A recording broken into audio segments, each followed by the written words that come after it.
ADHD কি? ADHD সঠিক চিকিৎসা না করলে কি হতে পারে?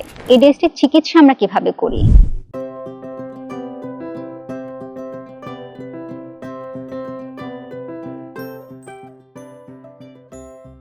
আপা, আপনার ছেলে এত দুষ্ট, ক্লাসে ভীষণ ডিস্টার্ব করে, আপনি শাসন করেন না? আমার ছেলে যদি এমন করতো, আমি তো তার এই আচরণগুলোকে একটুও প্রশ্রয় দিতাম না। ঠিক এমনটাই শুনতে হয় আমাদের অনেক বাবা মার। ধরুন, আপনার ছেলে হোমওয়ার্ক ঠিক মতো করে না। ক্লাসে যখন তার সহপাঠীরা মনোযোগ দিয়ে টিচারের কথা শুনে, তখন সে জানালা দিয়ে বাইরে তাকিয়ে কল্পনার ভিন্ন একটি জগতে হারিয়ে যায়। খুব অস্থির বা ছোটাছুটি করে ঘরে বাইরে সব জায়গায়। তাকে যখন কোনো কিছু জিজ্ঞেস করা হয়, সেই প্রশ্নটি করার আগেই সে উত্তর দিয়ে বসে। আর আপনি ভাবছেন আপনার সন্তান এই আচরণগুলো ইচ্ছে করে করছে, তাই আপনি মাঝে মাঝে বেশ খানিকটা বকাও দিয়ে ফেলেন। কিন্তু আমি যদি বলি আপনার সন্তান এই আচরণগুলো ইচ্ছে করে করে না, শিশুর অতিরিক্ত চঞ্চলতা যে একটি মানসিক রোগের কারণে হতে পারে তা আমরা কজনই বা জানি।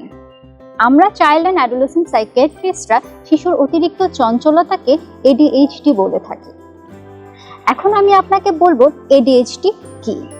এডিএইচডি হলো attention deficit hyper activity disorder, বা বাংলায় বলা যেতে পারে অতি চঞ্চলতা ও অমনোযোগী রোগ।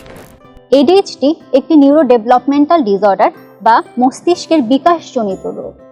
এটি সাধারণত শৈশবেই শুরু হয়ে যায় এবং এটি 3টি ডোমেইনে প্রকাশ পায়। প্রথমটি হলো ইনঅ্যাটেনশন বা অমনোযোগিতা, যেখানে সন্তানের মনোযোগ দেওয়ার কথা সেখানে দিতে পারে না, বা মনোযোগ যেখানে ধরে রাখতে পারার কথা সেখানে সে ধরে রাখতে পারে না। হাইপার অ্যাক্টিভিটি হলো অতি চঞ্চলতা, সন্তান খুব অস্থির, যেখানে অন্য সমবয়সী বাচ্চারা স্থির হয়ে বসে থাকে, সে সেখানে ছোটাছুটি করতে থাকে। এবং ইম্পালসিভিটি, এর মানে হচ্ছে ঝোঁকের বশে কাজ করে ফেলা। এডিএইচডি বলতে হলে এই লক্ষণগুলো 6 মাসের বেশি সময় ধরে থাকতে হয় এবং এটি সন্তানের ডিফারেন্ট এরিয়াস অফ ফাংশনিংয়ে ইম্প্যাক্ট ফেলতে হয়। এডিএইচডি কোনো দুষ্টামি বা আচরণগত সমস্যা নয়। সঠিক চিকিৎসা করলে সন্তানের মনোযোগ ফিরিয়ে আনা যায়, অতিরিক্ত চঞ্চলতাকে সহজেই নিয়ন্ত্রণ করা যায় এবং সন্তানের জীবনের মানকে উন্নয়ন করা যায়।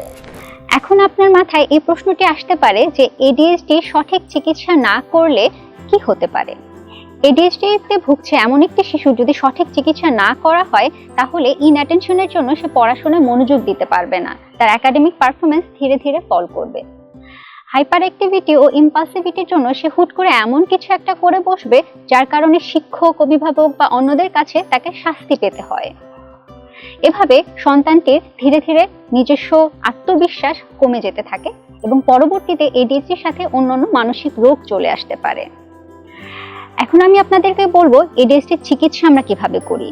এডিএইচডির চিকিৎসায় সবথেকে বেশি যে ব্যাপারটিতে আমরা গুরুত্ব দিই সেটি হলো সাইকো এডুকেশন। সাইকো এডুকেশন মানে এই এডিএইচডি রোগ সম্পর্কে জানা। এই এডিএইচডি রোগ সম্পর্কে জানতে হবে শিক্ষক, অভিভাবক সবাইকে, এবং আমাকে মেনে নিতে হবে যে আমার সন্তানের এডিএইচডি আছে। এরপরে আমরা যে জিনিসটি দিই সেটি হলো বিহেভিয়ার থেরাপি, যেখানে বাচ্চার বিহেভিয়ার মডিফিকেশনের সাথে সাথে বাচ্চার সব কিছু কাজকর্ম একটি নির্দিষ্ট রুটিনে গুছিয়ে ফেলা হয়। আমার সন্তান কখন পড়াশোনা করবে, কখন রেস্ট নিবে বা কখন ঘুমাবে, এটি খুব একটি নির্দিষ্ট রুটিনে সাজানো হয়। এডিএইচডির তীব্রতা অনুযায়ী আমরা মেডিসিন প্রেসক্রাইব করে থাকি।